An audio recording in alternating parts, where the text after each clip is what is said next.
Hey, sports porchers, it's your hockey Jesus, and I have some breaking news. Mike Sullivan is out of the Pittsburgh Penguins head coach. This was not seen. Nobody saw this coming. This is out of the blue. This is wow. This is really exciting news for the Pittsburgh Penguins and their franchise. Today, Pittsburgh Penguins announced. Actually, I want to read it directly for you because I think it's really important to get the words right. On behalf of Fenway Sports Group and the Pittsburgh Penguins organization, I would like to thank Mike Sullivan for his unwavering commitment and loyalty to the team and the city of Pittsburgh over the past decade. Mike is known for his preparation, focus, and fierce competitiveness. I was fortunate enough to have front seat to his dedication to his franchise for the past 2 seasons. He will forever be an enormous part of Penn's history, not only for the impressive back-to-back cups, his impact on the core of Crosby, Malkin, Letang, and Rust, more importantly for his love and loyalty to the organization. This was not a decision that was taken lightly, but as we continue to navigate the Pens through this transitional period, we felt it was the best course forward for all involved. Now, if you read between the lines there, you're saying, wow, they fired his ass. He's gone. And that may be true, but here's why it's not just like that. First, let me thank Mike Sullivan. 10 years, 409 and 344 with 89 loser points. You know we don't use the tie stuff here, so don't even ask me to do it. 10 years, second longest tenure behind John Cooper, currently 13, currently struggling against Florida in the first round of the playoffs. We'll get to playoffs later. This is not a playoff update. This is a Sullivan update. So, back-to-back champions in 2016, 2017, but honestly hasn't done much since. So thank you very much, Mike Sullivan, for your time. But like all things, in everything, it was just time for him to go. And why was it time for him to go now? Why now? Well, somebody's lying. That's what I'm going to say right off. Either Fenway Sports Group wanted him out or Sullivan had an offer. And I don't know which one it is. It absolutely could be both of those things because let's face it, there's a lot of opportunity for Mike Sullivan on the market right now. He was drafted as a New York Ranger. Don't know if you knew that or not. Back in 1989, he played 709 games, not all for the Rangers, of course. He was a bit of a vagabond in his career. But he was drafted by the Rangers, and he has a really good relationship with Drury up there, the GM. So he could easily end up in New York, and everybody knows him and Torts are best friends. They're on the Olympic team together coaching. Is it possible that Torts and Sully could absolutely be reunited in New York? Wow, that would be something, wouldn't it, New York fans? But so I think that's a distinct possibility, number one. But where I think he's actually going is the Boston Bruins. He played for the Boston University Terriers. He loves the town of Boston. He grew up in Massachusetts. I just think that's where he's going to end up. When it comes down to it, I don't think there was any tampering going on. I just think he looked at the market.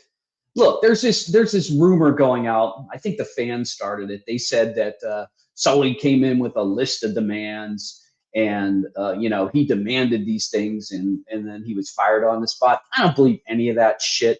I think that's garbage. I think the marketplace dictated that Sully had options. And I think the Pens kind of let it be known that, hey, this would be a good time for you to go. I think both are going to land on their feet well. I think Sullivan's going to absolutely find a job. I think that's why it happened now, and I think that's why it kind of happened quickly because those head coaching vacancies they don't like to be vacant very long. Something's going to happen soon. You heard it here first from the Hockey Jesus. I am not an insider. I have no insight. I only have knowledge of hockey over the past 50 years of watching it, and I can tell you this is the direction I see it going in, and I think I'm pretty sure about how it went down. And so that's the choices. Those are the rumors. What makes sense for the Pittsburgh Penguins moving forward? Well, really, there are only two options, the way I see it. The first option is to keep Quinn. Quinn could absolutely just stay, and they could roll it back.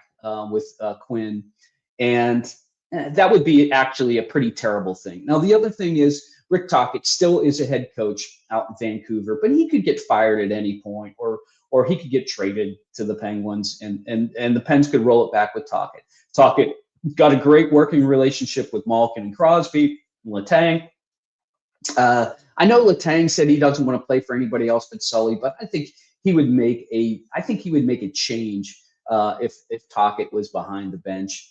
So once again, I don't really like that too much, mostly because it's just same old, same old. I don't see Tocchet as being the guy that's going to come in here and change things for the better. So I don't really like that idea. Here's where I think the Penguins should go, and I think you're going to hear it here first. Actually, that's not true. Heard a couple guys talking about this, but there is this guy. His name is, ready for this? It's David Carl, okay? You may have not heard his name before. That's okay. Coaches the University of Denver. Everybody loves the way this guy's mind thinks. University of Denver is a great college town. They're always in the Frozen Four. You hear me talking about it occasionally. And the council actually brought up something very interesting about David Carl. At the University of Denver, when the Pens drafted Tristan Brose, he's one of their up-and-coming guys. Brose got the game-winning goal on their national championship game. And I think those two guys are going to have great chemistry. And the thing is, he's only 35 years old. He is going to be an up-and-comer. He's going to get a job somewhere. And actually, the Chicago Blackhawks said, hey, come coach for us. And he just turned them down. So with Carl turning them down, maybe something was already in the works. I think that's a distinct possibility. And here's the thing about David Carl coming in. If that is what happens with the Pittsburgh Penguins, it could be any young coach. Look what happened with the Washington Capitals when they brought in their young guy, Carberry. Whew, they look great. I mean, I know they're having a hard time with Montreal now, and I digress to talk about the playoffs a little bit. But Montreal's a really good team, and I think Washington is doing a really nice job of holding them off and their really young talent with, kind of an unproven team themselves. So I think the Penguins absolutely want to emulate the Capitals. You can go back to anything Dubas said about wanting that they're the model. They're the model that the Penguins want to emulate. This would fit right into that scheme. And if they could get him, here's the problem for Pittsburgh Penguins fans of long time. It could blow the whole thing up. Absolutely the whole thing up. Like, I don't think Tanger comes back. Honestly, I think Tanger probably goes to Montreal. Savard's retiring at the end of the year. And I can see him absolutely being signed by Montreal for a couple years. They've got a good young team, and I think Letang would do great on the Canadiens. And once again, he's from Montreal. So would Gino come back for a final year with the new coach? I don't know. I don't know. That would be something that Jamie Malkin would have to look at. My guess is he probably would, because he's doing the retirement tour anyway. So I think that's fine if he would come back with Sid. So here's the thing. How does Sid feel about this? And for the first time, you're going to hear me say this. I don't care what Sid thinks about this. It's time for the Pittsburgh Penguins to move on. And if that means that Sidney Crosby gets dealt for 3 number 1 picks, or 2 really good prospects and 2 number 1 picks, and we get a treasure trove of young talent, and Sidney Crosby goes on to win a cup somewhere else, great. Do I think he could stay and honestly fit on the first line with him and Rust and Raquel, or even put, Koivunen up there? We saw him do well up there.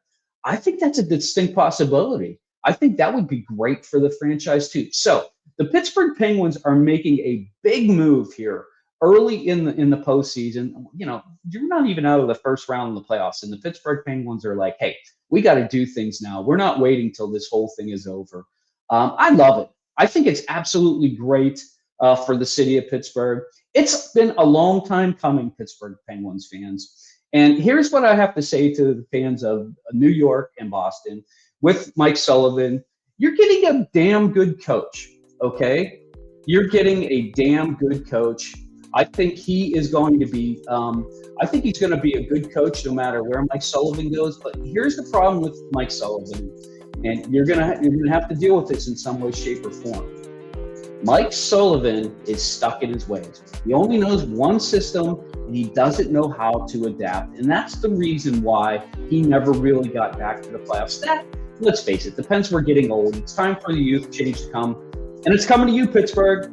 And you other teams that are going to get Mike Sullivan, you're going to get a tenured, great coach. And I think this is just great for hockey. Look, I'm your hockey Jesus. I'm here to give you the truth. If you like what you just heard, smash that subscribe button. I'm here. I know everything about the Pittsburgh Penguins. I got a pretty good feel for the playoffs and where they're going. In fact, I'm going to have an update tonight with the boys on the porch at 7:30. So, hey, you heard it here first. Look out for David Carl. He could be the next head coach of the Pittsburgh Penguins. Hey, until then, enjoy these hockey playoffs. They're great. I'm on the West Coast. I'm in California right now. And I can tell you, I love the West Coast hockey. Getting up at 10 a.m., watching hockey all day, oh, it's glorious. You people on the West Coast, you're not taking enough advantage of it. So until then, sports fans, hockey fans everywhere, this has been your Hockey Jesus. I am out. I'll see you in the next.